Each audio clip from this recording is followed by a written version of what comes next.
ഡോക്ടറെ, കഴിഞ്ഞ ഒരു വർഷമായിട്ട് എനിക്ക് ഡയബറ്റീസ് ഉണ്ട്.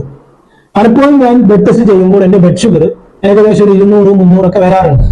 എന്നാൽ ഈ പറയുന്ന ഡയബറ്റീസിന്റെ ലക്ഷണങ്ങളോ അല്ലെങ്കിൽ ഒരു ബുദ്ധിമുട്ടോ എനിക്ക് ഉണ്ടാവാറില്ല. അപ്പോൾ പിന്നെ ഞാൻ എന്തിന് ഡയബറ്റീസിന് ചികിത്സ തേടണം? ഹലോ, ഞാൻ doctor Abdul Sameer, consultant physician, Mia hospital. ഇന്ന് നവംബർ 14, വേൾഡ് ഡയബറ്റീസ് ഡേ. പ്രമേഹ സംബന്ധമായിട്ടുള്ള സങ്കീർണത എന്തൊക്കെയാണെന്ന് നോക്കാം. പ്രധാനമായിട്ടും 6 ബുദ്ധിമുട്ടുകളാണ് ഒരു പ്രമേഹ രോഗിക്ക് വരാൻ സാധ്യതയുള്ളത്. ഒന്ന്, കിഡ്നി സംബന്ധമായ അസുഖങ്ങൾ. രണ്ടാമത്തേത് കണ്ണിന്റെ ഞരമ്പുമായിട്ട് ബന്ധപ്പെട്ടുള്ള അസുഖങ്ങൾ. മൂന്നാമത്തേത് കൈകാലുകളിലെ ഞരമ്പ് സംബന്ധമായ അസുഖങ്ങൾ, ഹൃദയാഘാതം, സ്ട്രോക്ക്, രക്തചംക്രമണവുമായി ബന്ധപ്പെട്ടുള്ള ബുദ്ധിമുട്ട്. ഇതിൽ ഏറ്റവും പ്രധാനപ്പെട്ട കാര്യം, ഈ സങ്കീർണതകളെല്ലാം വരുന്നത് പ്രമേഹത്തിന് ഒരു 20 മുതൽ 30 വർഷം പഴക്കം ചെല്ലുമ്പോഴാണ്.